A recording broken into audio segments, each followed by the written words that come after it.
Hello friends, I am Parvinder Randhawa गुरु। आप देख रहे हो मेरा यूट्यूब चैनल। ये लिसनिंग की वीडियो है जो मैं बनाने जा रहा हूँ। Please like, subscribe and watch my YouTube channel. ये जो वीडियो है ये कैम्ब्रिज 17 बेस्ड लिसनिंग है, जिसका आपको ये आराम से विजिबल है, डेट इज टेस्ट 1। और जो मैंने क्वेश्चन सिलेक्ट किए हैं इसमें 27 से लेके 30 तक, सिर्फ 4 मुझे सॉल्व करने हैं, ठीक है, जो कि 27, 28, 29, 30 जो इस टाइप की लिसनिंग फॉर्मेट है, जैसे ये चीज बनी हुई है, ये आजकल बहुत आ रही है, हर लिसनिंग टेस्ट में आ रही है। और ये होती, मतलब कि मैं ये कहना चाहता हूँ कि ये 30 सेकंड्स में खत्म हो जाती है, जिसमें हमें बहुत ज्यादा क्वेश्चन आंसर्स को सॉल्व करना होता है। तो इसमें जैसे कि देखो, ये मैंने बुक का नेम आपके सामने लिख दिया, डेट इज कैम्ब्रिज 17।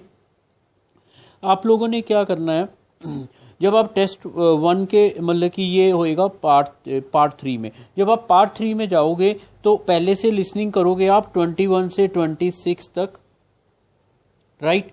तो उसमें आपको पता लग जाएगा कि जैसे ये 2 स्टूडेंट्स हैं, यहाँ पे लिख रखा है। अब क्योंकि मैंने पहले ये जो मतलब 21 से 26 है उसमें सारा क्लियर करेंगे आपको। सेकंड थिंग, जो यहाँ का सबसे बड़ा टिप है, जो मैं हमेशा हर लिसनिंग टेस्ट में कहता हूँ कि हमेशा 2 स्पीकर होते हैं, एक मेल होता है, एक फीमेल स्पीकर होता है। ये बात आपने याद रखनी है। बहुत कम चांसेस हैं कि दोनों मतलब कि उसमें मतलब कि ये कह सकते हैं कि हम लोग दोनों फीमेल्स हो जाएं। तो कई बार ऐसा नहीं होता, 3 भी होते हैं, वो अलग अलग पार्ट्स में अलग अलग वे होता है इनका। तो हमने जो माइंड सेट करके जाना है वो ये है कि एक मेल है, एक फीमेल है।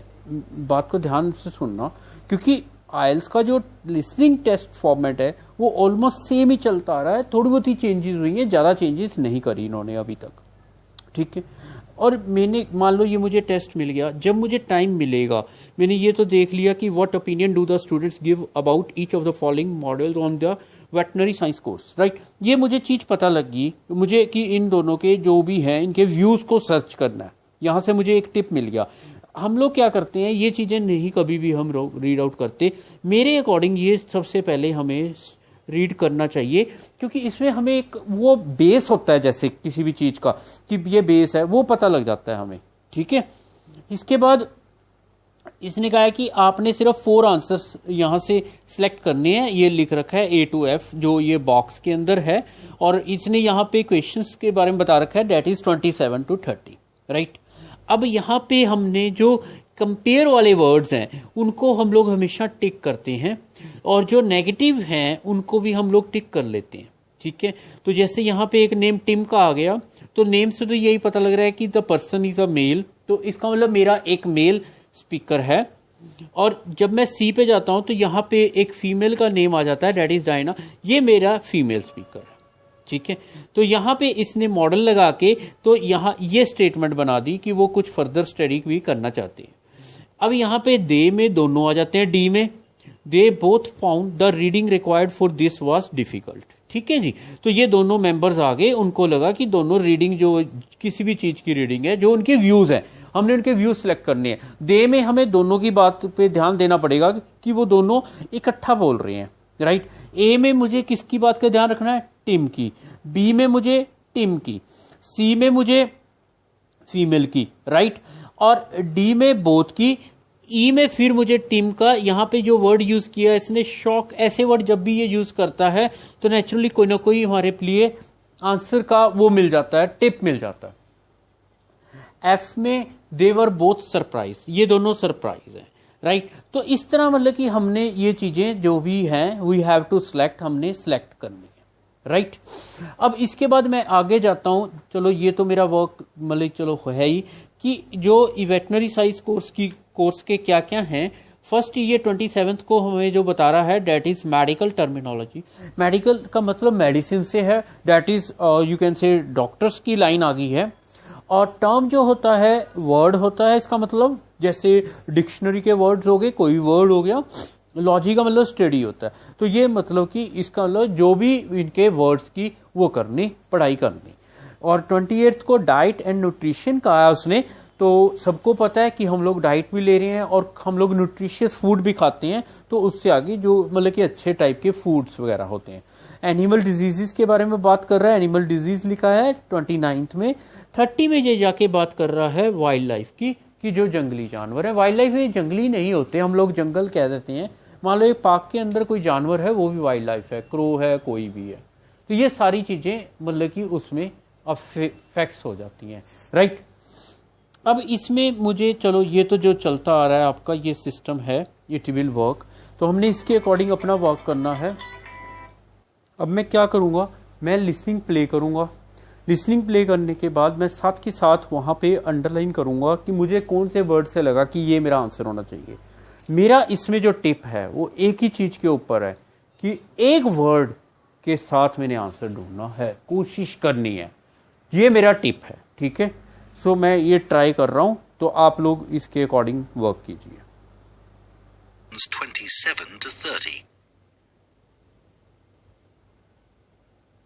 ये आपको टाइम मिला है, जिस टाइम में आपने अपना अंडरलाइन वर्क करना है।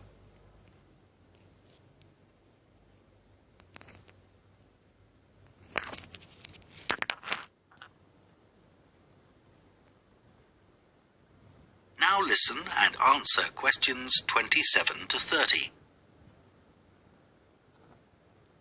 Now we've got to give a bit of feedback about last term's modules.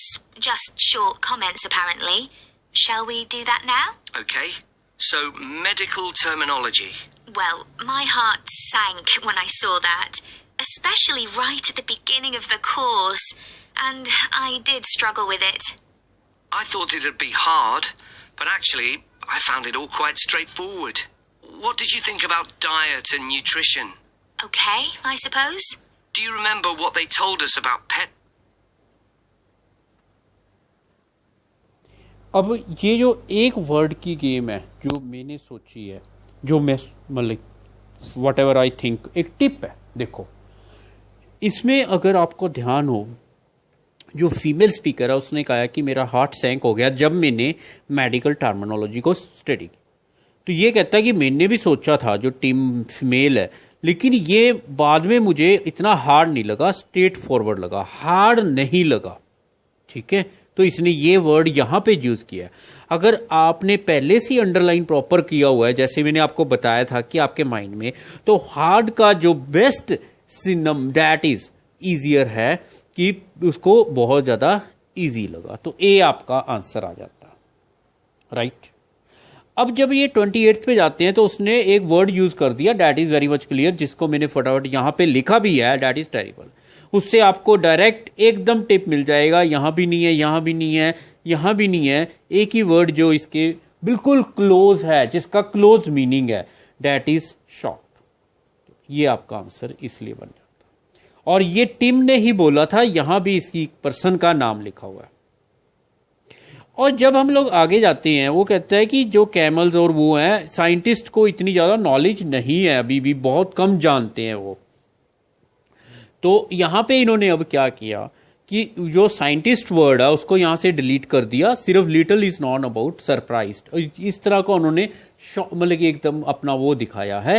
We can say that astonish behaviour, right, that's why F इसका आंसर है। मैं इसको रिपीट करूंगा आपके साथ दोबारा से। जो वाइल्ड लाइफ के ऊपर है, तो ये लेडी ये कह रही है, जो फीमेल स्पीकर है, कि मैं इसके ऊपर डेजिटेशन करनी। जब तुमने डेजिटेशन करनी, इसका मतलब तुमने और ज्यादा इसके ऊपर रिसर्च करनी है, जिसका एक क्लोज मीनिंग रिसर्च है। तो आप अपने आप मैच कर दोगे, डैट इज योर सी। तो ये क्या है, जो मेरे देखो कहने का मीनिंग क्या है यहां पे, कि ये सारी वन वर्ड की गेम बनाई हुई है इन्होंने। अगर आप ध्यान से सुनेंगे तो आपको एकदम आंसर मिलते जाएंगे। मैं इसको रिपीट करता हूं। अब मैंने आपके आगे आंसर्स लिख दिए, सारा वर्क कर दिया मैंने। हम लोग रिपीट करते हैं, आप सुने, उसके बाद आप जज करिए, ठीक है। 27 to 30. Now we've got to give a bit of feedback about last term's modules. Just short comments, apparently. Shall we do that now? Okay, so medical terminology. Well, my heart sank when I saw that, especially right at the beginning of the course, and I did struggle with it. I thought it'd be hard, but actually, I found it all quite straightforward. What did you think about diet and nutrition? Okay, I suppose. Do you remember what they told us about pet food? And the fact that there's such limited checking into whether or not it's contaminated? I mean, in comparison with the checks on food for humans, I thought that was terrible. I think the module that really impressed me was the animal disease one, when we looked at domesticated animals in different parts of the world, like camels and water buffalo and alpaca. The economies of so many countries depend on these, but scientists don't know much about the diseases that affect them. Yes. I thought they'd know a lot about ways of controlling and eradicating those diseases, but that's not the case at all. I loved the wildlife medication unit. Things like helping birds that have been caught in oil spills. That's something I hadn't thought about before. Yeah. I thought I might write my dissertation on something connected with that. Right. So, actually, I was thinking something along the same lines. तो ये इसके That is the end of part 3. You now have half a minute to check your answers to part 3. ये इसके final answers हैं। इसमें जो सारा जो स्ट्रेस गया वो मेल पे गया है, क्योंकि उसने कहा है कि मुझे हार्ड नहीं था, स्ट्रेट फॉरवर्ड था। तो 27 का मुझे ईजियर के साथ एकदम क्लोज मीनिंग। 28 में उसने टेरिबल वर्ड यूज किया, जिसका क्लोज मीनिंग शॉक के साथ है, कि उसका मतलब कि जब उसने इसको स्टडी किया। और जो 29th है, डेट इज एनिमल डिजीज, उसने क्लियर किया है कि उसको इनको लोगों को इसकी नॉलेज नहीं है। ठीक है, तो इन्होंने यहाँ पे देखो क्लोज मीनिंग, अगर मैं ज़्यादा आइल्स में डेप्थ में जाऊँगा तो बहुत निकलता है, क्योंकि यहाँ पे वर्ड हाउ यूज़ किया। हाउ का मतलब प्रोसीजर होता है। प्रोसीजर से कौन वर्क करता है हमेशा? जो रिसर्चर होता है, जो साइंटिस्ट होता है। मैचिंग तो ये क्लोज मीनिंग तो बहुत देते हैं, लेकिन हमारे पास इतना टाइम नहीं होता कि हम लोग वर्क करें। तो हमें एक वो निकालना होता है, जैसे हमें क्रीम निकालनी है चीज में से, तो ये क्रीम स्कीमी पॉलिसी कहते हैं हम इसे, कि हमें जस्ट वर्ड मिला, हमने मैच किया, आगे चले गए। वाइल्ड लाइफ मेडिकेशन में उसने क्लियर किया है फीमेल ने कि मैं रिसर्च करना चाहती हूँ, उसने वर्ड यूज किया ये वाला, डेट इज डेस्टिनेशन। तो ये आपका एक लिसनिंग टेस्ट है, जिसमें सिर्फ 4 क्वेश्चन हमने सॉल्व किए हैं, डेट इज AEFC, और it's Cambridge 17 my dear. Fine. So 27 से 30 हमने सॉल्व किया है। सो आई थिंक आपको समझ आ गया होगा। आप देख रहे हैं YouTube channel that's Parvinder Randhawa Guru. तो मैं तो हमेशा ही कहता हूं, please like, share and subscribe my YouTube channel that's Parvinder Randhawa Guru. Thanks for watching this video.